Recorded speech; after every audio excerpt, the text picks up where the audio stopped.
আমার আল্লাহ রহমতের দরজা দিয়ে ডাকছে। গুনাহ করে করে করে করে বিশাল পাহাড় বানাইছো। পাহাড়টা বানাইতে একদিনে পারো নাই। তোমার এই গুনার পাহাড় গড়তে 40 বছর লাগছে, 30 বছর লাগছে, 70 বছর লাগছে। এই পাহাড় নিয়ে আমি মাওলার একটা মনের মতো ডাক দিয়ে যদি বলতে পারো, ও মালিক দয়া করে মাফ করে দাও, তোর 70 বছরের পাহাড় আমি আল্লাহ গুনাহমুক্ত করিয়া তোরে পবিত্র বানাইতে আমার 1 সেকেন্ডের সময় লাগবে না। আমি কত দয়া নিয়ে তোর দিকে তাকায় আছি। তুই ফজরে ডাকছো, জোহরে ডাকছো, মাগরিবে, এশায়, আসরে। আমি আল্লাহ কিন্তু প্রতিদিন তোর ডাকের হাজিরা দিতেছি, তোর খবর নেই। অতিও গভীর হয় রজনী যখন, নীরবে প্রভুর নাম জপিও তখন। প্রভুর করুণা যদি পাইবারে চাও, গভীর রাতে উঠে প্রভুর গুণগান গাও। এমন একটা রাত্র নাই যেই রাত্রে আমার আল্লাহ শেষ ভাগে প্রথম আসমানে আসিয়া তার বান্দাকে ডাকেন না। তুমি সারাদিন ডাকছো, এখন আল্লাহ ডাকে, তোমার খবর নেই। আল্লাহ কেন ডাকছেন? প্রথম আসমানে আসছেন কেন? কিছু নিতে না বান্দাকে দিতে? দিতে। তোমার লাগে না, এই জন্য তুমি নাকটাই না ঘুমাইছো। যদি লাগতো তাহলে তুমি উঠে কইতে, আল্লাহ আমার 5 তলা বিল্ডিং লাগবে, আমার টাকা লাগবে, আমার সন্তানের ব্রেন লাগবে, আমার ব্যবসায় বরকত লাগবে। আল্লাহর ওয়াদা, চাবি আমি দিয়ে দেব। ফেরাউন চাইছে না, আল্লাহ আমার ক্ষমতা লাগবে, আল্লাহ দিছে। এমন দেওয়া দিছে সামনে কেউ দাঁড়াইতে পারে না। কিন্তু এর মধ্যে দিয়ে আমার মাওলা আবার কারিশমা ঘুরাইয়া ওই বেঈমানের ঘরে আল্লাহ ফুটন্ত ইমানের বাতি জ্বালায় দিছেন। তার স্ত্রী কি নাম? এই পর্দার আড়ালের আম্মা জানে না? এরে আম্মা জান, আপনারা কিন্তু ওই বেঈমান ফেরাউনের স্ত্রী আসিয়ার মতো একজন নারী, ঈসা নবীর মা মারিয়াম আলাইহিস সালামের মতো নারী, ইসমাঈল নবীর মা হাজেরা আলাইহিস সালামের মতো দামি নারী। আরে আম্মা জান, আপনারা খাদিজা রাদিয়াল্লাহু আনহার মতো নারী, ফাতেমা রাদিয়াল্লাহু আনহার মতো নারী। আল্লাহ এত মর্যাদা আপনাদের দান করেছেন। আপনারা নবী না, তবে সব নবীদের মা, হাফেজে কোরআনদের মা, সাহাবায়ে কেরামের মায়ের মতো মা। আপনাদের অবদান, এই জমিন ফুলের বাগান হয়েছে। এই জমিনে যত ভালো ভালো সন্তান, মায়ের অবদান ছাড়া একটা সন্তানও ভালো হতে পারে নাই। আরে আম্মা জান, আপনার আদর্শ ভালো, সন্তানের আদর্শ ভালো হবে। আপনার আদর্শ যদি খারাপ হয়, কোন হুজুরের তাবিজে চলবে না, সন্তানও খারাপ হয়ে যাবে। সোহবতে সালে তোরা সালে কুনাত, সোহবতে তালে তোরা তালে কুনাত। মনে আছে ঘটনাটা? আবু হুরায়রা কয়জনার কথা বললেন? 3 জন। হাসরের ময়দানে আমার আল্লাহ ডাকবেন। যেই 3 জনের ব্যাপারে দুনিয়াওয়ালাদের ফাইনাল অ্যান্সার হলো এরা জান্নাতি। এর মধ্যে প্রথম হবে শহীদ। আল্লাহ হাসরের ময়দানে ডাকবে, এই তোমার জামা কাপড়ে রক্ত লাগানো কেন? ও আল্লাহ, তোমার দ্বীনের জন্য আমি শাহাদাত বরণ করেছি যুদ্ধের ময়দানে। আল্লাহ কায়রে গোলাম, দুনিয়ার সবাই জানে তুমি আমার জন্য যুদ্ধ করেছো। দুনিয়ার সবাই উপরের হালাত দিয়া বিচার করেছে। কিন্তু আমি তোমার ভিতরের আসল খবর জানি। তুমি আমি আল্লাহর জন্য যুদ্ধ করো নাই। মানুষ তোমাকে মুজাহিদ বলবে, যোদ্ধা বলবে, বীর বলবে, এই বাহা পাওয়ার জন্য যুদ্ধ করেছো, সেটা দুনিয়ায় পেয়ে গেছো। আমার আদালতে কিছুই নাই। জাহান্নামের ফেরেশতা এর হাতে হ্যান্ডকাপ লাগাইয়া জাহান্নামের মধ্যে নিয়ে যাও। দ্বিতীয় ডাকবে আমার মতো মাওলানা। এই মাওলানারা, তুমি আমার কোরআনের ইলম শিখছো কেন? মাওলানা বলবে আল্লাহ দ্বীন কায়েমের জন্য, দাওয়াতের জন্য। আল্লাহ বলবেন দুনিয়াওয়ালারা জানে তাই, কিন্তু ভিতরের খবর আমি জানি। তোমার অন্তরের হালাত, তুমি আসলে দ্বীনের জন্য আলেম হও নাই, তুমি দাওয়াত পাইবা এই জন্য মাওলানা হয়েছো। হাদিয়া বেশি আসবে, তোমার নামে মাওলানা লিখবে, সম্মানের চেয়ার আগায় দিবে, এই জন্য তুমি মাওলানা হয়েছো। মাঝে মাঝে তো দেখাও গেছে মাওলানা না বললে মনে কষ্ট পাইছো, হাজি সাহেব না বললে কষ্ট পেয়েছো, মুফতি সাহেব না বললে কষ্ট পেয়েছো। ওরে বান্দা, এটা তো দুনিয়ার জন্য করেছো, দুনিয়ায় পেয়ে গেছো। আমার কাছে কিছুই নাই। আল্লাহ অর্ডার করবে, জাহান্নামের ফেরেশতা এই মাওলানার হাতে হ্যান্ডকাপ লাগাইয়া এই মাওলানাকে জাহান্নামের ভিতরে নিয়ে যাও। তৃতীয় ব্যক্তিকে ডাকবে দানবীর। আল্লাহ কইবে, এই তোরে টাকা পয়সা দিয়া গরিবী হালাতের কষ্ট থেকে তোরে আমি শান্তি দিলাম, করছো কি? কইবা আল্লাহ, ওই তোমার টাকা দিয়া মাদ্রাসা করেছি, মসজিদ করেছি, কালবাট করেছি, দান সৎকা করেছি, টিউবওয়েল করে দিয়েছি, গরিব অসহায়ের দান করেছি। আল্লাহ কয় মানুষ জানে তাই, আমি জানি আসল খবর। তুই আমার জন্য দান করো নাই, যদি করতি তাহলে বলতি না আমার টাকার মাদ্রাসা, আমার টাকার মসজিদ। কি বলে না? বলে না? আমার টাকায় অমুখে চলে, আমি টাকা না দিলে অমুখে চলতে পারতো না, আমি টাকা দিয়া চাকরি দিয়েছি, তাহলে তুই আমার জন্য করো নাই, তুই দুনিয়ার মানুষের কাছে সম্মান পাওয়ার জন্য করেছো, এটা দুনিয়ায় তো পেয়ে গেছো, আমার আদালতে কিছুই নাই। ও জাহান্নামের ফেরেশতা, এর হাতে হ্যান্ডকাপ লাগাইয়া এই দানবীরকে জাহান্নামে নিয়ে যাও। এবার বুঝেননি মাওলানা হইয়াও উপায় কি, শহীদ হইয়াও ধরা, ওদিক দিয়ে দান কইরাও ধরা। এবার হিসাব করেন আপনার উপায় কি, আমার উপায় কি? দুনিয়া মে হো দুনিয়া কা তলবগার না হো, বাজার সে গুজর হো খরিদার না হো।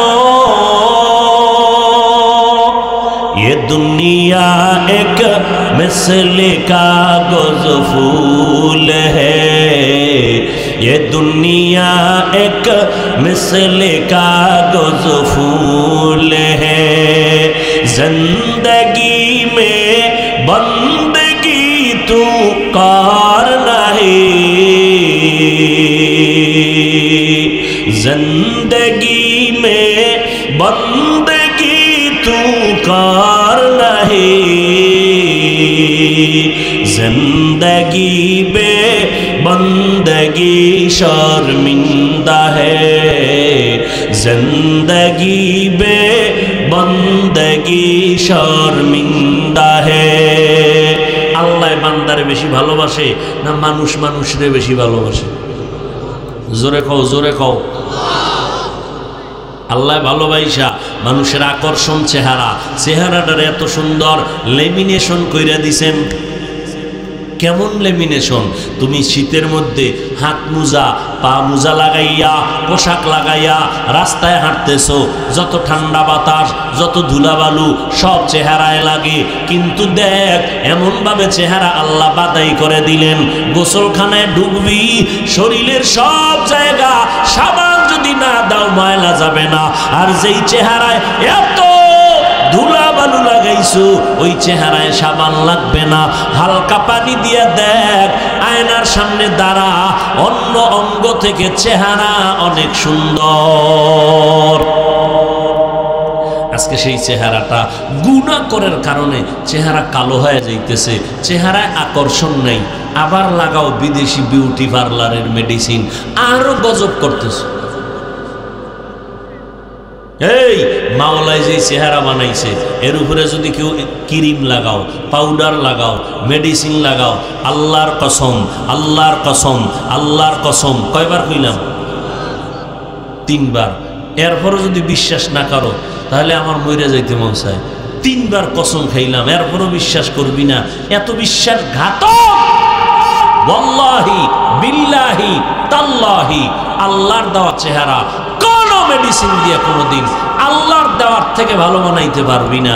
ফ্রেশ আমার মাওলা বানাইছে, যত দিবি চেহারায় বরণ উঠবে, কালার নষ্ট হয়ে যাবে। আর জীবনে কোনো মেডিসিন কালার ভালো করতে পারবে না।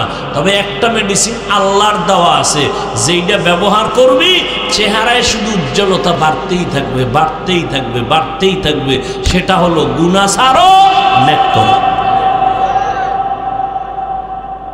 গুনাহ করবা চেহারা নষ্ট হবে, নেক আমল করবা চেহারা উজ্জ্বলতা বাড়বে, নূর বাড়বে, মানুষের মায়া আর আকর্ষণ বাড়বে। যারা ওই যে বিউটি পার্লারে সাজে, অনুমতি হয়ে যায়, কথা কেমনে গো? দেখিস যদি নজরে হইরেই যায় কখনো কাছে, দেখবি ওগো চেহারা আসলে ভালো না, একটারও সাইজ নেই। ওটির চেহারার মধ্যে গোড়াগাড়ির কোনো সীমানা নেই, নূর তো নাই, ওই মোহাব্বত তো নাই।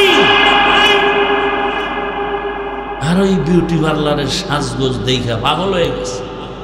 আম্মা কয় এমপি মন্ত্রী কোটিপতির মাইয়ে দিল, কয় না আমার ওই ভেতনি বালা।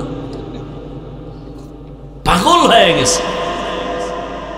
এরপরে বিপদে ভরে কান্দে, করলাম কি? আল্লাহ হেদায়াত দান করুন। শুধু যুবককে বলতেছি না, প্রত্যেকটা মানুষকে বলতেছি, পর্দার আড়ালের মা বোনদেরকেও বলতেছি, নেক আমল করো, চেহারার উজ্জ্বলতা বাড়বে। বর্তমানে নিজেকে যদি পবিত্র রাখতে চাও, অন্যান্য লাইনের তুলনায় মোবাইল থেকে নিজেকে হেফাজতে রাখো। আল্লাহ তৌফিক দান করেন। ইয়া ইবাদিয়াল্লাযীনা আসরাফু আলা আনফুসিহিম লা তাকনাতু মির রাহমাতিল্লাহ। অন্যায় করিয়া যারা জুলুম করেছো, আল্লাহর দরজায় ফিরে আসো রে যুবক। কয়দিন আর গুনাহ করবা, আল্লাহর দরবারে তওবা করো। তোমার মতো যুবক স্কুল কলেজে পড়ে, চাকরি করে, ব্যবসা করে, 5 বেলার নামাজ পড়ে, দাড়িওয়ালা আসেনি? কুমিল্লা কলেজে যায় দেখবি, ঢাকা বিশ্ববিদ্যালয়, জাহাঙ্গীরনগর বিশ্ববিদ্যালয়, তিতুমির কলেজ, বহু কলেজের ছাত্রদের দেখবি পিছন দিক থেকে তাকাইলে মনে হয় বাইতুল মুকাররমের খতিব, পাগড়ি মাথায়, লম্বা দাড়ি, লম্বা জামা। ব্যাপারটা কি? আমি ঢাকা কলেজে পড়ি। এই সূরাত কই পাইলা? বলে কোরআন ওলাদের থেকে পেয়েছি। তুমি কেন পারো না রে বাবা? আদর্শ সুন্দর করো, তোমার ব্যবহারে যেন আলেমরা দোয়া করে, মা বাবায় দোয়া করে, মুরব্বীরা দোয়া করে, কেউ যেন কষ্ট না পায়। জীবনে তো নামাজ কম ছাড়ো নাই, এখন থেকে তওবা করো। জীবনে তো গালাগালি আর গীবত শিকায়াত কম করো নাই, এখন কন্ট্রোল করো। যা করেছো আমার মাওলারে যদি বলতে পারো, আল্লাহ আর গুনাহ করব না, মাফ করিয়া দাও। আল্লাহ বলেন, বান্দা 2 ফোঁটা চোখের পানি ছেড়ে যদি তওবা করতে পারো, আমি 1 সেকেন্ডের মধ্যে জীবনের সব গুনাহগুলো মাফ করে দিব। তবে এটাও সত্য কথা, সবার কপালে তওবা নসিব হবে না, সবাই তওবার দরজায় আসতে পারবে না। আবু জাহালের মতো বেঈমান আমার নবীরে দেখলো, বয়ান শুনলো, কালেমা পড়লো না। আর ওমরের মতো বিধর্মী নবীর কাছে আইসে গলা কাটার জন্য আল্লাহর নবীর মোহাব্বতে পইরা কালেমাওয়ালা মুসলমান হয়ে গেল। অতএব আল্লাহর কাছে আমার যুবকরা তওবা করে নাও, মা বাবা ভাই বোনেরা সবাই তওবা করে নাও। আর নামাজ ছাড়বা না, বেপরদায় চলবা না, মা বাবাকে কষ্ট দিবা না। নবীর তরিকা মানিয়া, নবীর সুন্নাত অনুযায়ী, মা বাবার দোয়া নিয়া, ওলামায়ে কেরামের পরামর্শ নিয়ে চলবা। তওবা করার মতো যদি অন্তর তৈরি করো হয়েই থাকে, খাঁটি তওবার নিয়ত যাদের আছে, 2 হাত আমার আল্লাহকে দেখায়া দাও। আয় আল্লাহ হাতগুলো কবুল করে নেন, তওবা কবুল করে নেন, তওবার উপরে মজবুত হইয়া চলার মতো তৌফিক দান করেন, আমিন। আমি দোয়া করব, সবাই আমিন বলবেন এবং মনে মনে চাইবেন। কি চাইবেন সেটা আপনার ইচ্ছা, তবে নেক, বদ না। এতগুলো মানুষের আমিন খালি যাবে না, কিন্তু কে কি চাইবেন মনে মনে বইলে ফেলাইবেন। আমি দোয়াটা করার সাথে সাথে আল্লাহ রব্বুল আলামিন, এতক্ষণ যে আপনারা কষ্ট করে বেহেশতের বাগানে বসছেন আল্লাহর মহব্বতে, রসুলের মহব্বতে, আল্লাহ পাক রব্বুল আলামিন কিছু যদি না দেন, অন্তত জীবনের একটা নেক নিয়ত আল্লাহ আপনাদের পূরণ করে দেন। কি নিয়ত করছেন এটা আল্লাহ জানেন আর আপনি জানেন। কবুল হয়ে গেছে, কারণ এতগুলো মানুষের আমিন খালি যাবে না। আমার আমিন কবুলের গ্যারান্টি নেই,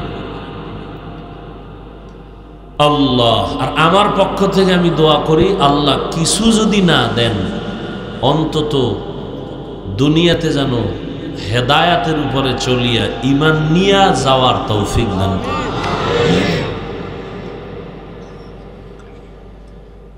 আমারও দোয়ার দরকার। যেই কুত্তাও এরম দৌড়ায় না, যেই দৌড়ান দৌড়াই, আজকে এখানে কালকে ওখানে, কোথার থেকে কোথায় যাই মুহূর্তের মধ্যে। এরপরে আবার চিল্লানো 1 ঘন্টা 2 ঘন্টা করে, ক্যান্টনমেন্টের দেবিদ্দার হ্যাঁ চিল্লে এলাম। ও আল্লাহ, আসলে আল্লাহ যদি দয়া না করেন, দয়া তো করেন না সবাইরই, এর মধ্যে আমাদের হিসাব করি, আল্লাহ যদি দয়াই না করতেন, আলাদাভাবে বেঁচে থাকার কোনোই সুরাত নেই। একটা মেশিন কতক্ষণ চালানো যায়, কত চালানো যায়। ছাত্র জীবন থেকে ওয়াজ করি, এই বরুড়া, চাঁদপুর, যখন লেখাপড়া করছি উজানি চাঁদপুরে, কোন একটা গ্রাম বাদ আছিল না।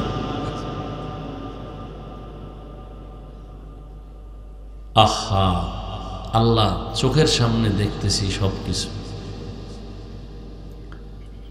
আল্লাহ পাক নেয়ামতকে আরো বাড়ায় দেন। আল্লাহুম্মা ইন্নী আউযু বিকা মিন যাওয়ালি নি'মাতিক, আল্লাহুম্মা আমিন।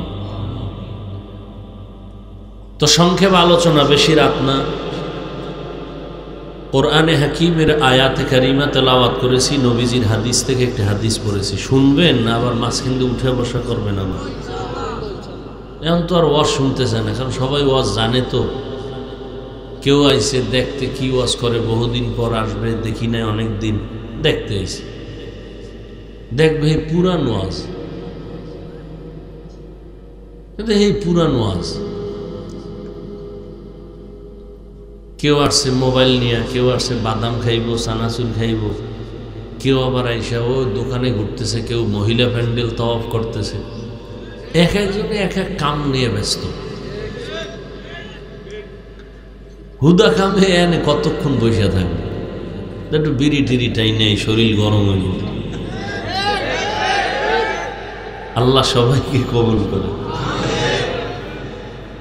কবুল করেন মানে কি বিড়ি টানার জন্য দোয়া করছেন, হেদায়াতের জন্য আল্লাহ কবুল করেন। قل يا عبادي الذين أسرفوا على أنفسهم لا تقنطوا من رحمة الله।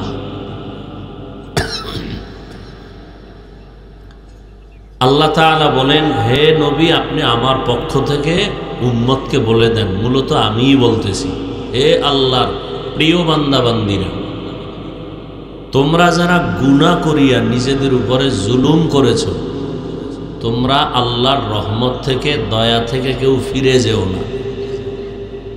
ইন্নাল্লাহা ইয়াগফিরুয যুনুবা জামিআ, নিশ্চয়ই আল্লাহ সবার গুনাহ মাফ করে দিবেন। ইন্নাহু হুয়াল গফুরুর রহিম, নিশ্চিত আল্লাহ চূড়ান্ত ক্ষমাশীল, পরম করুণাময়। নবীজি বলেন আত্তাইবু মিনাজ জামবি কামান লা জামবালা, যারা গুনাহ থেকে তওবা করে আল্লাহ এদের জিন্দেগিকে এতটা পবিত্র বানায় দেন যে মনে হয় সে কখনো কোনো গুনাহই করে না। এই সাইডে কি আওয়াজ, কি ড্যাগের বাড়ি বাড়ি শোনা যায় তবারও? হ্যাঁ, আওয়াজ হইতেছে আবার ড্যাগ বাইরে হইতেছে, খিচুড়ি পাতে তো বুঝে না আওয়াজ এখানে আসতেছে।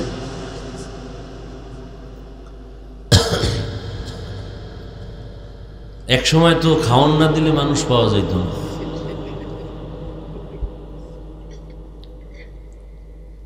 হ্যাঁ, আল্লাহর শুকর যে এখন খানা লাগে না, মানুষ আল্লাহর মহব্বতে হাজির হয় না। দিনেও মানুষ, কালকে বয়ান করলাম সেই ঠাকুরগা, মাগরিবের আগে জোহরের পরে বয়ান, আরে মানুষ সুবহানাল্লাহ। ওই এলাকা অধিকাংশ আমাদের মুখালেফ, ওই সমস্ত অঞ্চলগুলো টাকা পয়সা দিয়ে ঘর উড়াই দেয় আর কাদিয়ানি বানায়, খ্রিস্টান বানায়, ওই এলাকা ওই সমস্ত অঞ্চলগুলো। কিন্তু আল্লাহর শুকর এত পরিমাণ মানুষ অধীর আগ্রহে, আমি তো পড়ছি সেখানে গিয়া ওইখানে যাইতেই ডিস্টার্ব হয়েছে। 10টায় বিমান, সেই বিমান আমরা আমাদের ওইটা তো যাইতেই পারিনি, 7:30টা ছাড়ছে 1টায়। তো ওরা আমার সিনে এয়ারপোর্টে কয়, হুজুর আপনারা আগে দেই, নাহলে আপনার 10টার ফ্লাইট ছাড়বে আরও পরে, তো আপনি ওয়াজ ধরতে পারবেন না। তো সারাদিন না খাওয়া যায়, আসর পড়ছি ওখানে যাই, অল্প খাইয়া বয়ান করে আবার রংপুরে আসছি বয়ান করতে। তো যাই হোক, মানুষ এখন দিনের দিকে আকৃষ্ট, কেমন যেন মনে হইতেছে, মাঝে মাঝে কষ্টও লাগে আবার আশাও হারাই না যে মানুষ দিনের দিকে আসতেছে। বিশেষ করে সারা দুনিয়ার হিসাব করলে বাংলাদেশ মনে হয় যেন সারা দুনিয়া হিসাবে বেহেশতের বাগান। যেই যুবক এই টাইমে বিছনায় মোবাইল নিয়ে ব্যস্ত থাকার কথা, তারা এখন ওয়াজের প্যান্ডেলে আসছেন। আল্লাহ একজনকেও যেন খালি ফিরায় না দেন। যুবকেরা তো বুঝে না আমার রসুল কি সুসংবাদ দিছেন। নবী বলেন, বুড়ারা আমার বিরোধিতা করেছে আর যুবকেরা আমার সহযোগিতা করেছে। এই জন্য নবী যুবকদেরকে দিয়ে একটা কমিটিও করেছিলেন, কি হিলফুল ফুজুল। এজন্য যুবকদের একটু সতর্ক অবলম্বন করিয়া চলা উচিত। যৌবনের ইবাদত আল্লাহর কাছে বেশি দামি। কিয়ামতের দিন 5টা প্রশ্নের মধ্যে যৌবনের একটা আলাদা প্রশ্ন হবে, যৌবনটা কোন কাজে ব্যয় করেছে। এবং আরশের নিচে সেদিন আরশের ছায়া ছাড়া আর ছায়া থাকবে না। যুবকদের যৌবন যারা ভালো কাজে ব্যয় করবে, আল্লাহ তাদেরকে আরশের নিচে ছায়া দান করবেন। যৌবনের ইবাদত। আগের দিন তো সাহাবায়ে কেরাম, তাদের আগের যুগের ইমানদারদের ইমান কত মজবুত, দোয়া করতে দেরি কবুল হইতে দেরি না। কি দোয়া করতেন, যেমন স্বামী তেমন স্ত্রী, দিনের জন্য ফেদা। আর এখন কোনো ঘরে আছে স্ত্রী একটু মোটামুটি দিনদার, স্বামী নামাজ পড়ব না, পছন্দ করে না, স্ত্রী এত ইবাদত করে ভাল লাগে না। রোজার মাস স্ত্রী রোজা রাখে, স্বামী রোজা রাখে না। আবার কোনো ঘরে আছে স্ত্রী দিনদার না, স্বামী মোটামুটি দিনদার। আর সেই সময় আল্লাহ পাক ওইভাবে মিলাইতেন, যেমন স্বামী তেমন স্ত্রী। দোয়াও করতেন, আল্লাহ কিছু চাই না, একটা নেককারিনী স্ত্রী চাই। আর এখন দোয়া কি করে?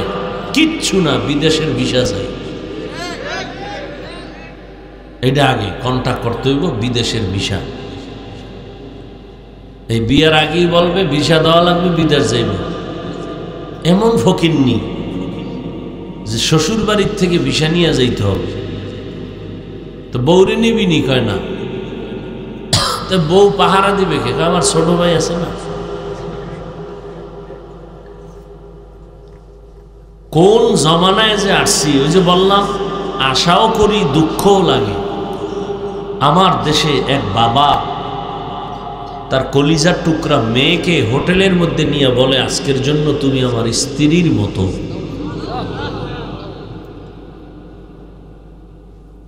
এ তো মিথ্যা কথা না, সব মিডিয়া আছে তো এই খবরগুলো।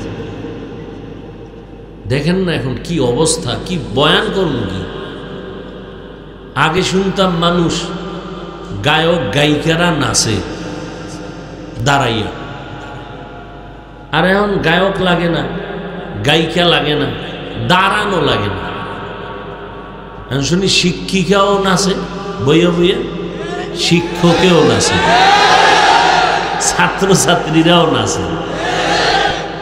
কি দাঁড়াইয়া না বইয়া? বইয়া। কয়দিন পর শুরু হইব হইয়া। ঠিক নেই? হাসির কথা না, বড় কঠিন বিপদ আমাদের সামনে।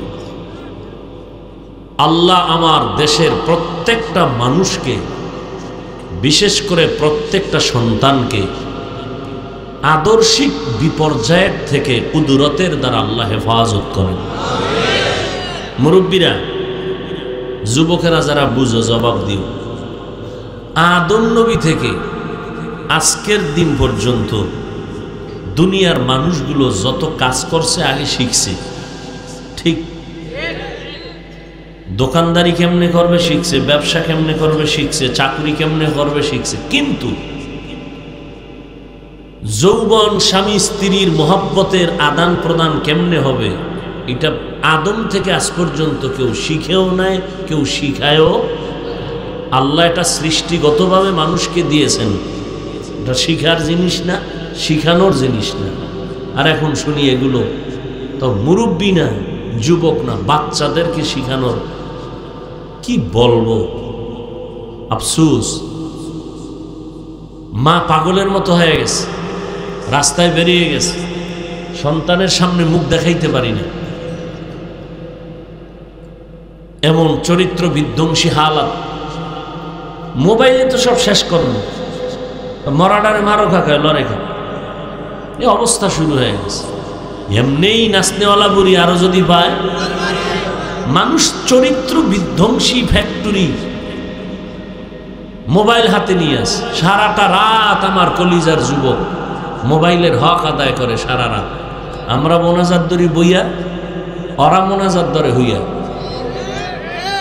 মাঝখানে মোবাইল নিয়ে সারাটা রাত কি করে? কবিরা গুনাহ। এতটুকুই বললাম, কি করে? শুধু কবিরা গুনাহ। ফায়দা কি? যুবকেরা হাসবা না, আমি হাসির কথা একটাও বলি নেই। হাসো কেন জানো? ১৫০০ বছর আগে রসুল বলে গেছেন, লা ইমানা লিমান লা হায়া আলা, যাদের লজ্জা নাই তাদের ইমান নেই। আমি যে কথাগুলো বলছি একটা হাসির কথা তো এখানে নেই, লজ্জার কথা। আল্লাহর ভয় নাই, পরকালের চিন্তা নাই, এই জন্য হাসতেছ রে বাবা। তোমার চেহারার দিকে তুমি ভালো করে তাকাইছো? তোমার চেহারার মধ্যে উজ্জ্বলতা নেই, তোমার চেহারার মধ্যে কোনো নূর নেই, তোমার ভিতরগত ক্ষতি হচ্ছে, তোমার খবর নেই, জাহিরিভাবেও ক্ষতি হচ্ছে। ব্রেন দুর্বল হয়ে যাইতেছে, চোখের পাওয়ার, কানের পাওয়ার, কিডনি, হার্ট, কোনো রোগ নাই, মানুষ হঠাৎ করে স্ট্রোক করে।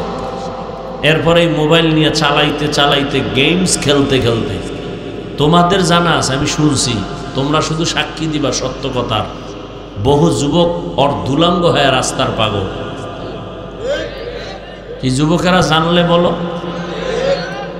কুমিল্লার ছেলেটা মোবাইলে জুয়া খেলে, কক্সবাজারের ছেলের সাথে, যাওয়া লাগে না, ঘরে বসে লক্ষ লক্ষ টাকা ব্যয় করতেছে।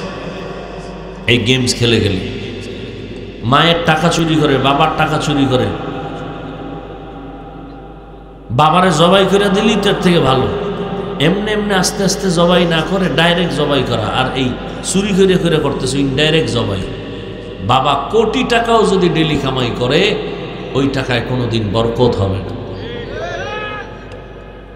অথচ তোমার মনে করা উচিত তোমার আব্বা যেদিন চলে যাবে সম্পদ তো তোমার থেকে যাবে, তাহলে মূলত ক্ষতিটা তুমি তোমার করতেছো।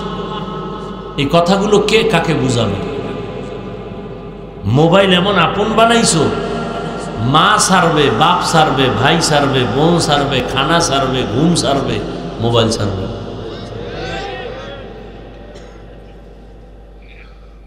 আচ্ছা মোবাইল চালাও, ঠিক আছে, জ্ঞান অর্জন করো। মোবাইল থেকে তো কিছু জ্ঞানও নেওয়া যায়। আমরা মোবাইলে, আমার কাছে মোবাইল, অনেক কিতাব দেখি, আয়াতের ব্যাখ্যা দেখি, বাসায় গেলে এমনি কিতাব দেখি। সময় কম, গাড়িতে বসে আছি, সময় নষ্ট না হোক, কোরআনের ব্যাখ্যা দেখি, হাদিসের ব্যাখ্যা দেখি, ইতিহাস দেখি। তুমি তো এগুলো দেখবা না, তোমার দরকার নেই, কিন্তু দরকার। একটা মানুষ, তুমি জেনারেল লাইনে থাকো, প্রফেসর হও, ডাক্তার হও, ইসলাম সম্পর্কে জ্ঞান থাকতে হবে না? তোমার লাইনে বহু ডাক্তার আন্তর্জাতিক মানের ডাক্তার হইয়া চিকিৎসার জন্য তাকে মানুষ বিদেশ নিয়ে যায়।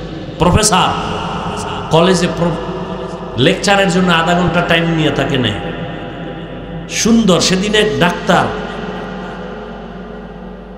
42 মিনিটের একটা বক্তব্য শুনলাম, হাদিসের একটা শব্দ দিয়া 42 মিনিট ব্যাখ্যা করছে। একটা ডাক্তার কি পরিমাণ ইসলামের স্টাডি করেছে। তুমি এগুলো করো, এগুলো করলে তোমার আজে বাজে সময় দেওয়ার টাইম কই? তোমরা যাদের বইগুলো পড়া ইংলিশ শিখছো, এই কথাগুলো হালকাভাবে বলতেছি কিন্তু খুব গুরুত্ব। তোমরা যাদের বই পড়ে ইংলিশ শিখছো, এই ইংরেজি বইটা যারা লেখছে, যাদের বই পড়ে অঙ্ক শিখছো, এই বইগুলো যারা লেখছে তাদের কপাল কত ভালো। কি পরিমাণ চরিত্রবান হওয়ার কারণে তার বইটা সমস্ত ছাত্ররা কবুল করছে। তোমার মতো সারা জিন্দেগি মোবাইলে আকাম করলে জীবনে কোনো সফলতা পাইত না। তুমি মরে যাবা এক সময়, তুমি যে বুড়া হয়ে মরবা সে গ্যারান্টি কি আছে? এখন ইদানিং যত লাশের খবর দেখতেছি বেশিরভাগ যুবক, ঘুমের বিছানায় লাশ যুবক, গাড়ির নিচে লাশ যুবক, পানির নিচে লাশ যুবক। অধিকাংশ যুবকগুলো মরতেছে। বাইক লয়ে নামছে, মা আসতেছি, টাইম 1 ঘন্টা, 1.25 আসছে, তোমার লাশ নিয়ে যাও। রাস্তায় বাইক নিয়ে টান দিছে, অ্যাক্সিডেন্ট হয়ে গেছে। এগুলো খেয়াল করো। সৌরজগৎ নিয়ে ইউটিউবে সার্চ দাও, গুগলে সার্চ দাও, আসমান কেমনে বানাইছেন, সূর্যটা কিভাবে তৈরি হয়েছে, গবেষণা করো, কাগজ কলম নিয়ে লেখো। সব সাইডের জ্ঞান তোমার থাকতে হবে। তুমি শুধু লালমাই এলাকার সন্তান না তো, তোমাকে এমন হতে হবে, আমি ডাক্তার হব আন্তর্জাতিক, আমি এমন প্রফেসর হব যে আমি সুনামের সাথে আমার লেকচার চলবে দেশ বিদেশ, মানুষ আমাকে দাওয়াত দিয়ে নিয়ে যাবে, আমাকে স্পন্সর করবে। তোমার এই মন মানসিকতা দুর্বল কেন? তোমাকে তো আমরা বলি না, জানি না কে বলছে, আমি তো বলি না যে তুমি আমাদের মতো বিশাল দাড়ি রাইখা টুপি মাথায় দিয়ে ভাগনি বানায় বড় হুজুর হয়ে যাও না। হুজুর বেশি হয়ে গেছে আমাদের দেশে। বন্ডদের কারণে এখন হকপন্থী হুজুরকে মানুষ চিনতে কষ্ট হয়। আমার দরকার এখন ডাক্তার। আমার দেশে এখন বেশি বেশি আদর্শ ডাক্তার। ডাক্তার আছে, আদর্শ নাই। ইঞ্জিনিয়ার দরকার আদর্শবান, প্রফেসর দরকার আদর্শবান, ডিসি দরকার আদর্শবান, এসপি দরকার আদর্শবান, ওসি দরকার আদর্শবান।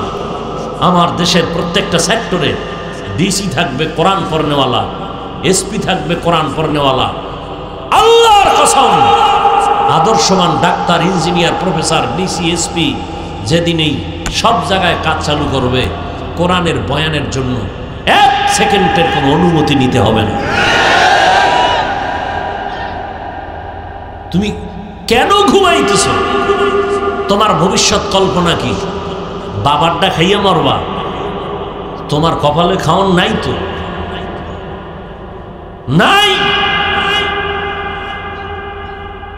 আদর্শ যুবক হও। মোবাইল দেখো, ফিরবা না। জিব্রাইল কইলেও ফিরবা না। তো দেখো, ভালো কিছু দেখো। ভাল লাগে না এখন চোখে, ভাল লাগে না দেখবা, তো ইউটিউবে সার্চ দাও কোরআন তেলাওয়াত দিয়া। মক্কা মদিনার ইমামরা তেলাওয়াত করে, একটা বাজাইয়া বালিশের পাশে মোবাইলটা রেখে দাও, তেলাওয়াত চলতে থাক, তুমি আস্তে ঘুমায় যাও। কি শুনতে শুনতে ঘুমাইলা? তেলাওয়াত শুনতে শুনতে ঘুমাইলা। তুমি কেন গানের হেডফোন কানে লাগাও? তোমার কানের পাওয়ার মাপো, মেডিকেলে যাও, দেখো তোমার কত লস হইতেছে। মানুষের অকাল মৃত্যু কয়, তোমার কান অকাল নষ্ট হয়ে যাবে। এই পার্টসগুলোর তো একটা টাইম আছে, মেয়াদ আছে। তুমি নষ্ট করতেছো ইচ্ছা করে, মেয়াদ শেষ হয়ে গেলে সময়ের কালে কানে শুনবা না। বউ যখন কথা কইব, কইবে ভাত খাইবে নি, না গোসল কইরা লইছে, তখন আফসুস করবা। হাই সোনারে বাবা, আফসুস করবা। আল্লাহ আমাদের সব ভাইকে হেদায়াত দান করুন। রাগ করছো যুবকেরা, রাগ করছো? ইউটিউবে সার্চ দিবি সৌরজগৎ নিয়ে, ওই লাইনে আসো, এগুলি লেখ, পড়, জ্ঞান অর্জন কর। বডি নিয়ে জ্ঞান অর্জন কর। এই যে একটা চৌক আল্লাহ বানাইছে, চিন্তা করো কিছু? কোনো চিন্তা নেই। বাপেরটা খায় আর মায়ের বিছনায় যায় ঘুমায়। এত বড় পাঠা, নির্বোধ, অমানুষ যে ক্লাস 8-9 হইরাও প্যান্ট শার্ট খুইলা মায়েরে দিয়ে চাকরানি বানাইছে, মায়েরে মা ধুইয়া দিব। আর আমরা এত বড় বক্তা, আলহামদুলিল্লাহ, এখনো চেষ্টা করি মা বাবার খেদমত করা, সুযোগ পাইলে মশারি টানাবা। তোমার তো উচিত মায়ের মশারি তুমি টানায় দেবে। আর তুমি খানা খাইয়ে প্লেটটা ফেলাই দিছ, মা চাকরানি আছে, ধুইয়া রাখবে। কি যুবক, তোমার জামা কাপড় এখন মাকে ধুইতে হবে। আচ্ছা, অনেকে বলবা না হুজুর মায়ে ধরে না, আমার ঘরে কাজের লোক আছে। তোমার জামা কাপড় আর একজনে ধুইলে তোমার এটা কি কয়, ডারে এতমিনান হয় অন্তরে? আমারটা ধুইলে তো এতমিনান হয় না, আর একজনে ধুইলে ভালো করে ধোয় নাই। তো তোমার জামা কাপড় যদি কোনো কাজের লোক ধোয়, কাজের লোক কি আর তোমার মতো মনে করে ধুইবে? তাহলে এখানেও তুমি ধরা। মাকে দিয়ে যদি ধোয়াও, সেখানেও তুমি ধরা, সেখানে তো কঠিন ধরা। কাজের লোক দিয়ে যদি ধোয়াও, সেখানেও তুমি ধরা। তোমার আল্লাহ হাত দিছে দুইটা, তুমি কাজ করো। বাসায় গেছো, মা রান্নাঘরে আছে, একটু ঝাড়ু দাও, রান্নাঘর ঝাড়ু দাও, ঘর ঝাড়ু দাও। দোয়া তো হাত উঁচু করে করা লাগবে না, মায়ের কলিজা ঠান্ডা হয়ে যাবে। জীবনে বসে বসে কামাই করে খাবি, চেয়ারে বসে থাকবি আর টাকা দেখবি দরজা খুলে আসতেছে। এমন টাকা আল্লাহ দিবে যে খাওয়ার লোক থাকবে না। আর এখন তো কুত্তার মতো পাগল হয়ে গেছো টাকা অন্বেষণের জন্য।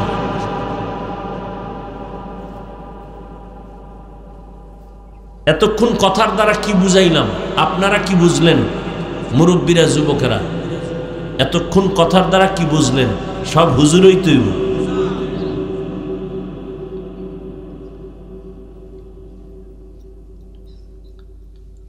এখান থেকে, জমিন থেকে 500 বছরের দূর প্রথম আসমান। তোমার এই খবর আসেনি? এই দ্বারা আমি কি কইছি বলো? দর্শনের ভাষা এটারে কি কয়? খবর নেই। পৃথিবী, এখান থেকে প্রথম আসমান পর্যন্ত খালি জায়গা। কি জায়গা? আমার ভাষায় বলছি খালি জায়গা। গ্যাপের ডিস্টেন্স হলো 500 বছর। দর্শনের ভাষায় এই খালি জায়গাকে কি বলে বলো? খবর নেই। মহাশূন্য। এটা একটা গ্রহ, পৃথিবী নামক গ্রহ। এক একটা আসমান 500 বছরের মোটা, ভেতরে জায়গা 500 বছর। যেমন একটা প্যান্ডেল, বাহির থেকে মনে হয় একটা খুব ছোট, উপর থেকে যখন যাই দেখি খুব ছোট, ভেতরে এসে দেখলাম 5000 মানুষ বসার জায়গা। আসমানটা এক একটা আসমানের ভেতরের জায়গা 500 বছরের। ওই প্রথম আসমান থেকে আবার দ্বিতীয় আসমানের মাঝখানে গ্যাপ আছে মহাশূন্য, 500 বছরের দূরত্ব। এইরকম মহাশূন্য আছে 7টা, আসমান আছে কয়টা? জমিন। এই পুরা আসমান ও জমিন আর মহাশূন্য আল্লাহ বলেন আমি বানাইতে সময় নিয়েছি ফি সিত্তাতি আইয়াম। কয়দিন? মাত্র 6 দিন। আর তোমার মতো 1.5 ব্যাটারি, মাত্র 1 হাত লম্বা, 1 থেকে 1.25 কেজি ওজন। এই বান্দাটারে 1 ফোঁটা নাপাক পানির থেকে আল্লাহ মায়ের গর্ভে বানাইতে সময় নিছেন 6 মাসের মতো। বুঝো কিছু? বৈজ্ঞানিকরা মুসলমান হয় কেন? বিধর্মীরা বেশি বেশি মুসলমান হয় কেন? ওরা মানুষ নিয়ে গবেষণা করে, ব্রেন নিয়ে গবেষণা করে, চোখ নিয়ে গবেষণা করে, করে করে করে করে দেখে যে এগুলোর মিস্তুরিকে খুঁজে খুঁজে বের করে যখনই দেখে যে একজন মালিক আছে, এমনভাবে বানাইছেন এই চোখের মধ্যে যে ডিজাইন আল্লাহ করেছেন, একটা চোখের মধ্যে কি পরিমাণ ডিজাইন আল্লাহ করেছেন। হ্যাঁ, কানলি পানি, চিন্তা করছো? ঘুমের তো উঠো পানি, এত পানি কই তো নেই চোখের মধ্যে আসছে, চিন্তা করো। পিডাইতেছে, কানতেছি, মোনাজাতে কানতেছে, এত পানি এত পানি এত পানি, কোথার থেকে পানি আসতেছে? চোখের মধ্যে কি পরিমাণ পানি আল্লাহ জমা রাখছেন, এগুলি নিয়ে গবেষণা করো। এখন তার বই পড়া, মোবাইলে এগুলো গবেষণা করো। যেহেতু মোবাইল দেখবাই, তুমি মান্যত করছো, এই মোবাইল ছাড়া তুমি কবরে যাবা না। ফেরেশতারে গিয়ে বলবা প্রশ্ন করে আগে সেলফি। তোমার একটা জীবন। সেদিন এক সোরার ঘরের সোরায় কয় হুজুর একটা ছবি যদি আল্লাহ ছিল কিয়ামতে মাফ করে।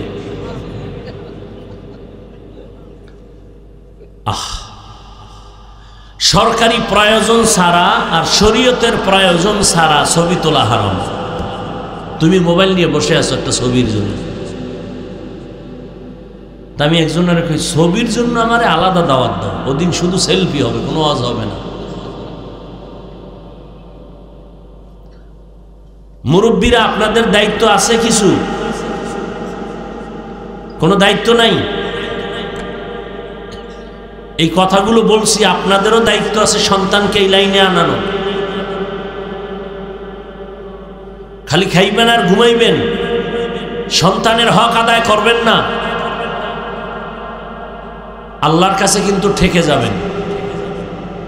ইয়া আইয়ুহাল্লাযীনা আমানু কু আনফুসাকুম ওয়া আহলিকুম নারা وقودها الناس والحجارة عليها ملائكة غلاظ شداد لا يعصون الله ما أمرهم ويفعلون ما يؤمرون.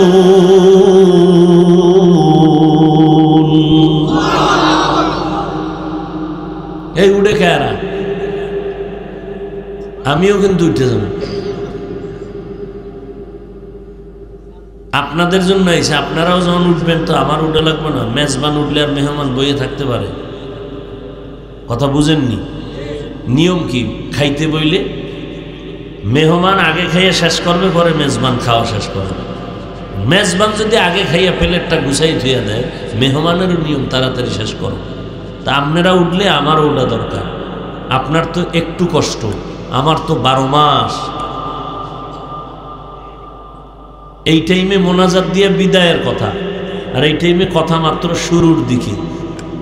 আপনাদের দোয়া আর ধৈর্যের উপরে আমি আগাবো, কষ্ট হলো না। আপনারা যেহেতু থাকবেন না, তা আমিও যাই।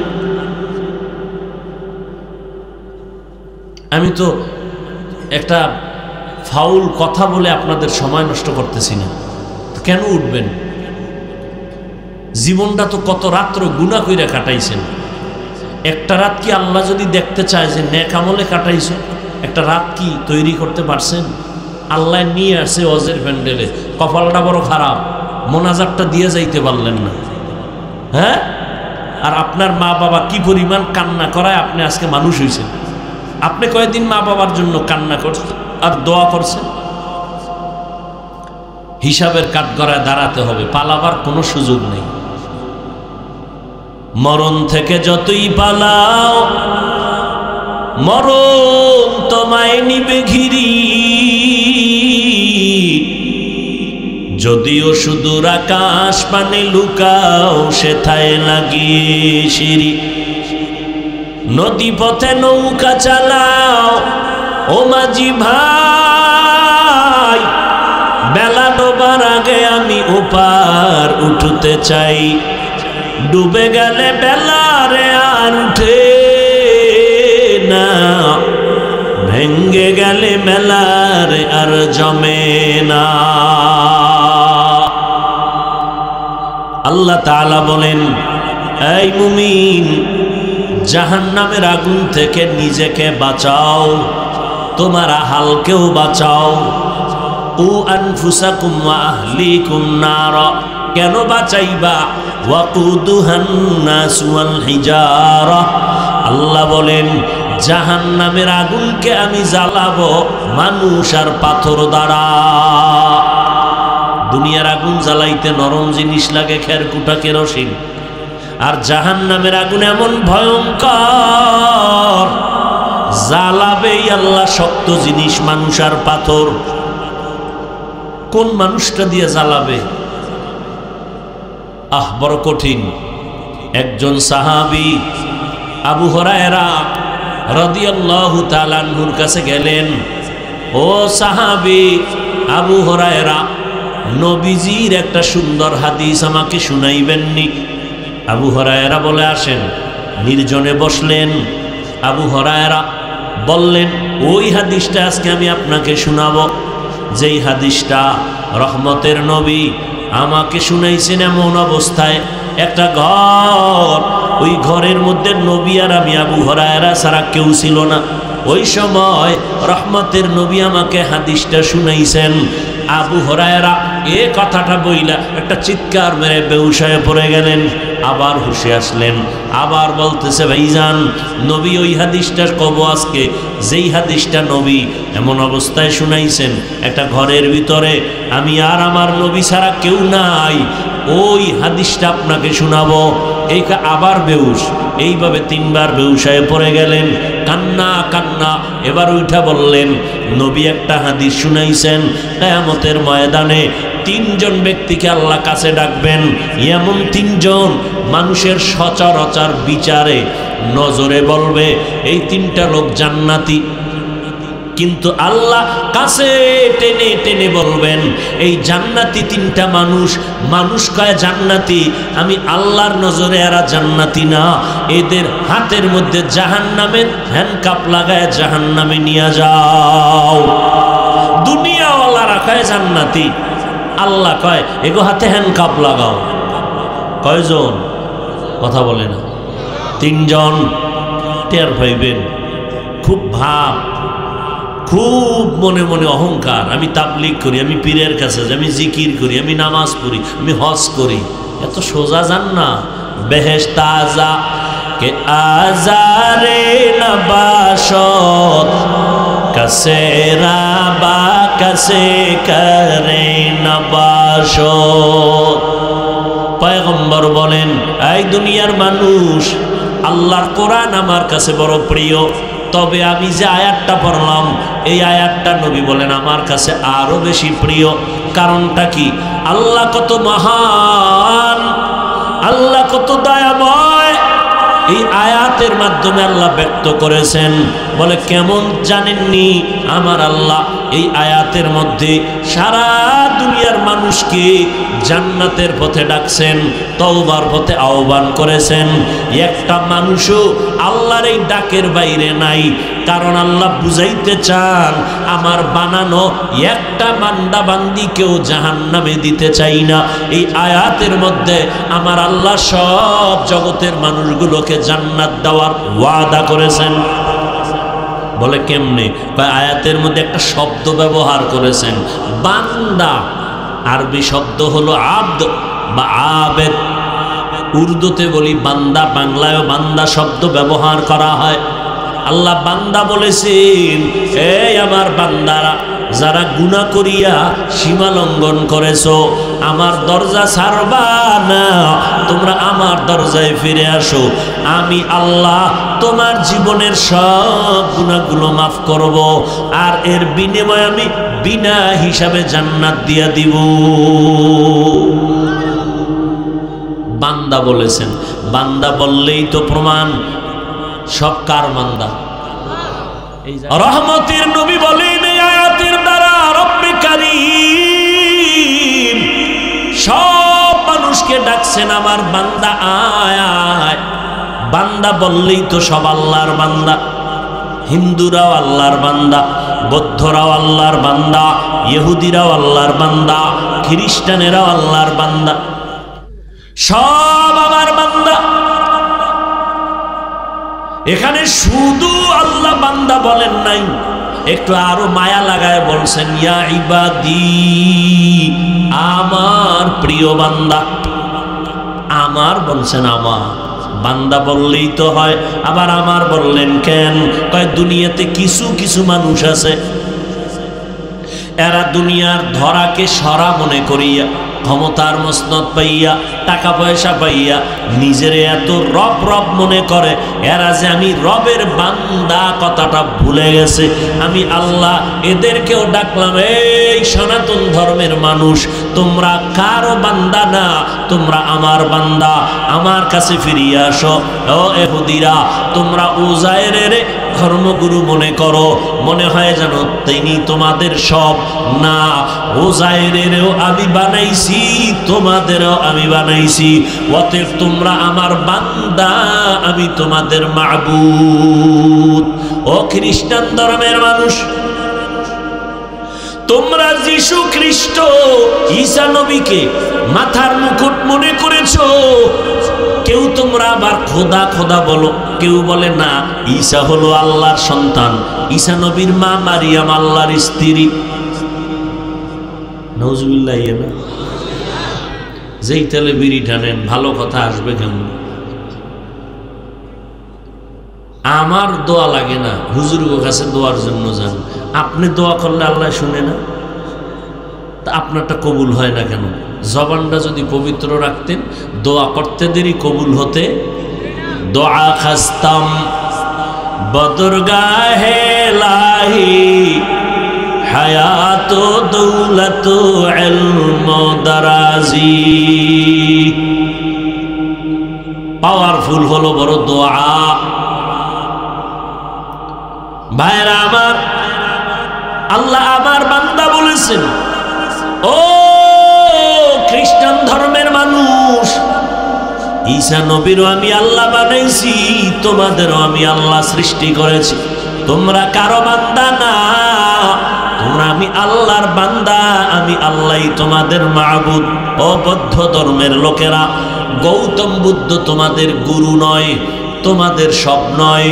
ও বান্দা, আমার বান্দা, তোমরা আর কারো বান্দা না। খ্রিস্টান ধর্মের গুরু ঈসা নবী, ইহুদি ধর্মের গুরু উজায়ের নবী, বৌদ্ধ ধর্মের গুরু ওই গৌতম বুদ্ধ, হিন্দু ধর্ম সনাতন ধর্মওয়ালারা ৩৩ কোটি দেবদেবীর পেছনে দৌড়ায়, লক্ষ্মীর কাছে কান্দে। লক্ষ্মী যদি দোয়াটা কবুল করে, জীবনে আর গরিব হবে না, লক্ষ্মী বেড়ে যাবে। মনসা দেবীর কাছে কান্দে, এই বিশ্বাস নিয়া যদি আমগো দেবী দোয়া কবুল করে, জীবনে আর কোনো দিন সাপে কামড়াবে না।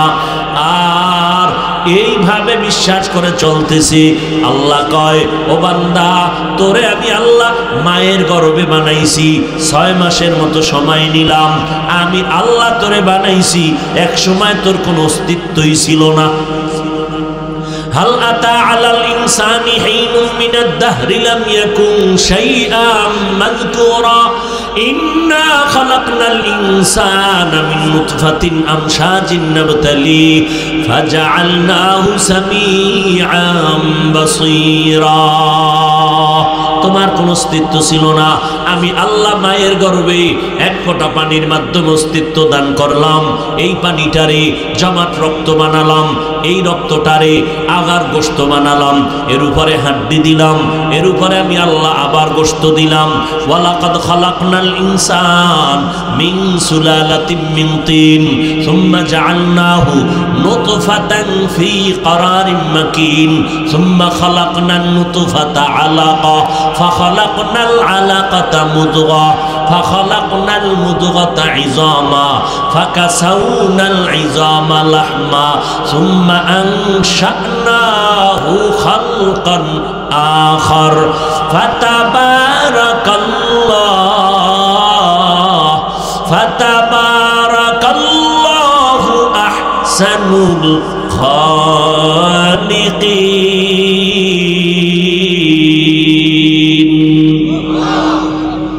আল্লাহ কয় আমি তোরে কেমনে বানাইছি?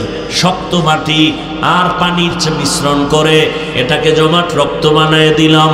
এখান থেকে এটাকে 40 দিনের শোধন করাইয়া গোশতের টুকরা বানালাম। এর উপরে হাড্ডি, এর উপরে গোশত দিয়া আস্তে আস্তে করে আমি আল্লাহ একটা মানুষের আকৃতির স্ট্রাকচার তৈরি করলাম। এরপরে রুহুদান করলাম, প্যাকেটিং করে ফেললাম। এক বিন্দু অক্সিজেন যেন ভেতরে ঢুকতে না পারে, ঢুকলে তোর ক্ষতি হয়ে যাবে। আমি আল্লাহ মায়ের গর্ভে নাভির সাথে নাভিতে তার লাগাইয়া তোর পেটের ক্ষুধা নিবারণ করলাম। জিহ্বাটা নাপাক করি নাই কেন? জমিনে আসার পর এই জিহ্বা দিয়ে তুই পবিত্র মালিকের নামের জিকির করবি। ওই আল্লাহরে ডাকবি, কিন্তু কই জীবনে যতবার আব্বাকে ডাকলি আম্মাকে ডাকলি এর অর্ধেক তো আমার আল্লাহকে ডাকো নাই। অথচ আমার মাওলায় পানির আয়োজন করেছে। আমার আল্লাহ আপনার আমার জন্য সূর্যের আলো, চাঁদের আলো, পানি, বাতাস সব কিছুর আয়োজন জমিনে আর কেউ করে নাই। যিনি করেছেন তার নাম কি? কাদের কুদরত দারি বার কামাল আন্তা রব্বি আন্তা হাসবি জুল জালাল তুহি কাদের জলিলুল্লাহ জাহাদার বাহার হালে তুহি মেরা নিগাহদার। এরে যুবক, এই জন্য আল্লাহ কোরআনে বলেন ওয়াফি আনফুসিকুম আফালা তুবসিরুন। আমারে খুঁজো কই? London, America? আরে নিজের ভিতরে খুঁজ, আমার কুদরতের ঘ্রাণ পেয়ে যাবে। এত সুন্দর কণ্ঠ কে দিছেন? না আব্বা বানাইছেন?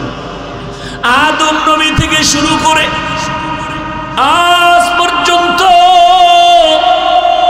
আজ থেকে কিয়ামত পর্যন্ত কোটি কোটি কোটি সহস্র কোটি মানুষ আসছে, আসবেন। একটু নজর করে দেখো, তেলের ফ্যাক্টরি থেকে লবণ আসে না, লবণের ফ্যাক্টরি থেকে তেল আসে না। তাকাইয়া দেখো, টাকা বানানোর ফর্মা, 10 টাকার নোটের ফর্মা আলাদা, ওখান থেকে যত কোটি পিস বের হবে সব একই ডিজাইনে 10 টাকা 100 বের হবে। 100 টাকার ফর্মা থেকে 100 টাকার ডাইস থেকে 100ই বের হবে। যত কোটি বের করবে সব একই ডিজাইন হবে। আর আমার মাওলা কেমন ডিজাইনার! আম্মা জানেন মাওলায় ফ্যাক্টরি বানাইছেন, ওখান থেকে 10টা 5টা সন্তান দিছেন। তাকাইয়া দেখ, একটার চেহারার সাথে আর একটার মিল নাই। চিনি না আল্লাহরে, চিনার চেষ্টাও করি না। অনেকের কাছে এই বয়ান ভালো লাগে না, কপাল এমন ভরা পড়ছে, বলে এটা বয়ান হলো নি। নজর করে দেখছো রে মুমিন, আদম থেকে আজ পর্যন্ত কোটি কোটি হাজার লাখ কোটি মানুষ আসছে, আরো আসবে। একটা মানুষ বের করে দেখাও যার আঙ্গুলের সাথে আর একজনের আঙ্গুলের টিপের মিল আছে। আমি এক কথা বলবো না, তোমার বাবা এরকম একটা ডিজাইন করতে পারবে? হ্যাঁ, স্বর্ণকারের নতুন নতুন ডিজাইনের কানের অলংকার বানায়। এটা কেমনে কয়? আগুনে গলাইয়া কয় ও অবিকল একটা ডিজাইন বানাইছে। কেমনে কয়? ও আগে দেখে লইছে, ওটার মেমোরিতে ভালো করে ঢুকাইয়া এরপর ওটার আগুনে পুইরা নতুন ডিজাইন করেছে। আগের সুন্দর মতো ডিজাইন হয়েছে না, দেখে পারছে? আর আল্লাহ সব নতুন। চোখের মণি, কারোটার সাথে কারো মিল নাই, কণ্ঠের সাথে মিল নাই, চেহারার সাথে মিল নাই। একই মায়ের সন্তান 5টা, 2টা মেয়ে 3টা ছেলে, 2টা ছেলে 3টা মেয়ে। আমার মাওলাকে চিনো। দুনিয়াতে আসার পরে কি খাবো কোনদিন সরকারও চিন্তা করে নাই, আব্বা কোনোদিন মোনাজাত দেয় না আমার সন্তানের খানাটা আগে পাঠাও। আল্লাহ, আমি তোর এমন রব, দুনিয়াতে যাইয়া কি খাবি কেউ বলার আগে আমি সব আয়োজন করেছি। দুনিয়াতে ভাত খাইতে পারবি?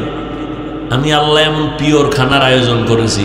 সুজি পাকায় আম্মা যান বাচ্চাকে খাওয়াবেন, চিনি, দুধ, পানি, আগুন সব গরম করে, আবার ফ্যানের বাতাসে ঠান্ডা করে। 2-3 চামচ বাচ্চাকে দেওয়ার পরে এটারে রেখে দিল, 2-4 ঘন্টা পরে ফালাইয়া দেয়, নষ্ট। এটা বাচ্চার পেটে গেলে পেট ক্ষতি হবে।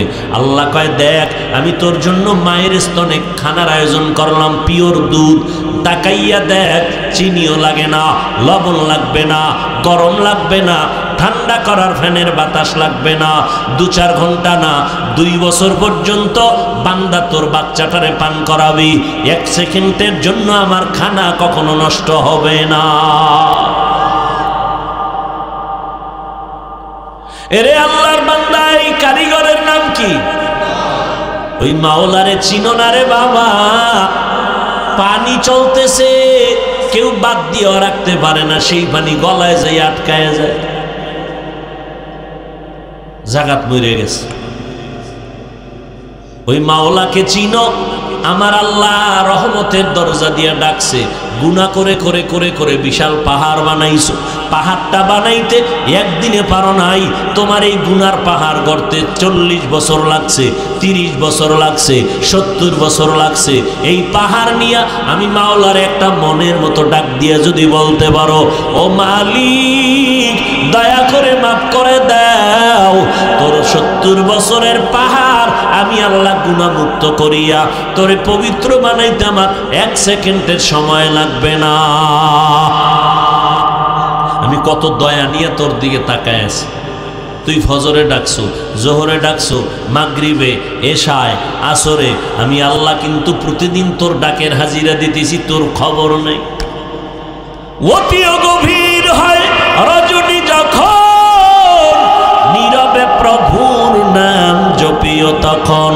প্রভুর করুণা যদি পাইবারে চাও, গভীর রাতে উঠে প্রভুর গুণগান গাও। এমন একটা রাত্র নাই যেই রাত্রে আমার আল্লাহ শেষ ভাগে প্রথম আসমানে আসিয়া তার বান্দাকে ডাকেন না। তুমি সারাদিন ডাকছো, এখন আল্লাহ ডাকে, তোমার খবর নেই। আল্লাহ কেন ডাকছেন?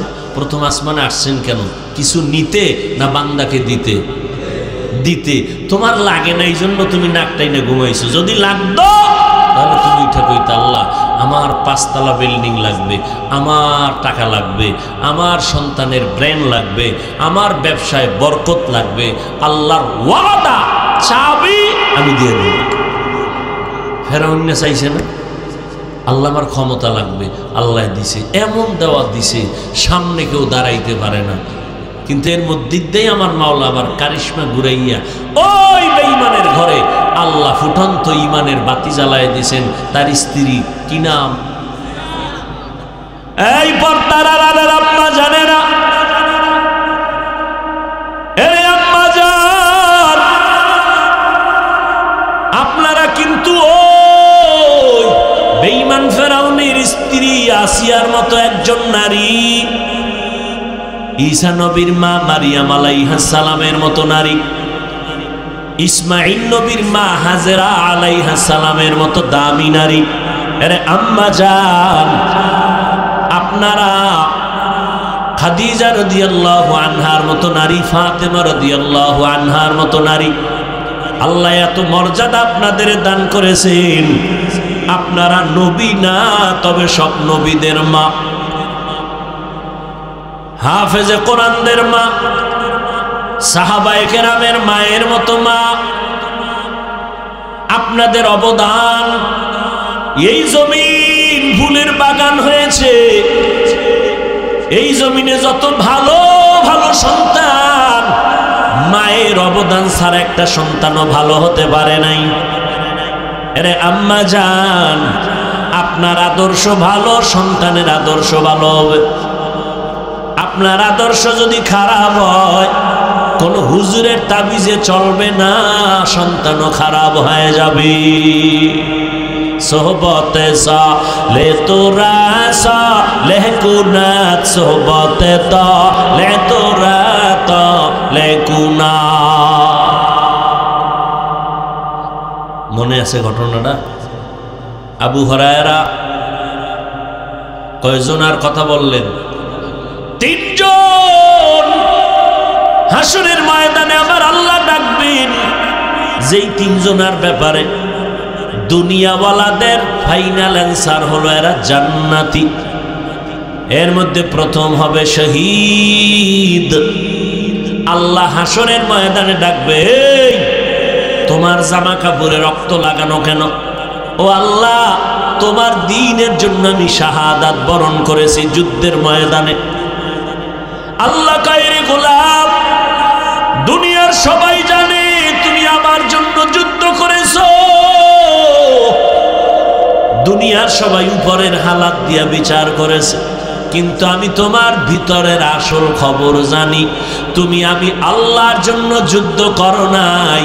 মানুষ তোমাকে মুজাহিদ বলবে, যোদ্ধা বলবে, বীর বলবে, এই বাহা পাওয়ার জন্য যুদ্ধ করেছো, সেটা দুনিয়ায় পেয়ে গেছো।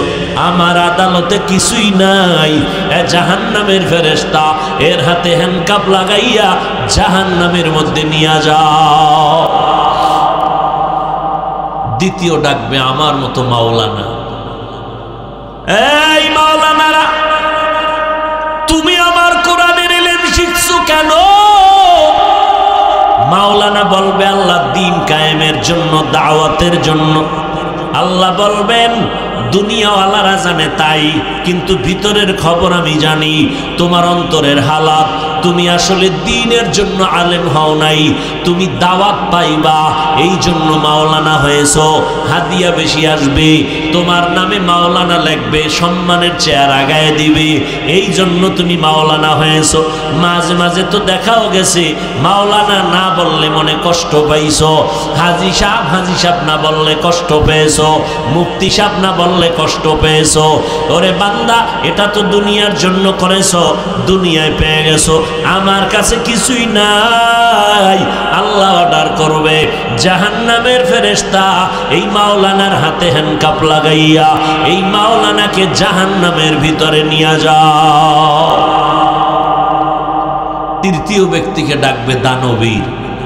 আল্লাহ কইবে, এই তোরে টাকা পয়সা দিয়া গরিবী হালাতের কষ্ট থেকে তোরে আমি শান্তি দিলাম, করছো কি? কইব আল্লাহ, ওই তোমার টাকা দিয়া মাদ্রাসা করেছি, মসজিদ করেছি, কালবাত করেছি, দান সদকা করেছি, টিউবওয়েল করে দিয়েছি, গরিব অসহায়ের দান করেছি। আল্লাহ কয় মানুষ জানে তাই, আমি জানি আসল খবর। তুই আমার জন্য দান করো নাই, যদি করতি তাহলে বলতি না আমার টাকার মাদ্রাসা, আমার টাকার মসজিদ। কি বলে না? বলে না? আমার টাকায় অমুখে চলে, আমি টাকা না দিলে অমুখে চলতে পারতো না, আমি টাকা দিয়া চাকরি দিয়েছি। তাহলে তুই আমার জন্য করো নাই, তুই দুনিয়ার মানুষের কাছে সম্মান পাওয়ার জন্য করেছো, এটা দুনিয়াই তো পেয়ে গেছো, আমার আদালতে কিছুই নাই। ও জাহান্নামের ফেরেশতা, এর হাতে হ্যান্ডকাপ লাগাইয়া এই দানবীরকে জাহান্নামে নিয়ে যাও। এবার বুঝেননি, মাওলানা হইয়াও উপায় কি, শহীদ হইয়াও ধরা, ওদিক দিয়ে দান কইরাও ধরা। এবার হিসাব করেন আপনার উপায় কি, আমার উপায় কি? দুনিয়া মে হো দুনিয়া কা তলবগার না হো, বাজার সে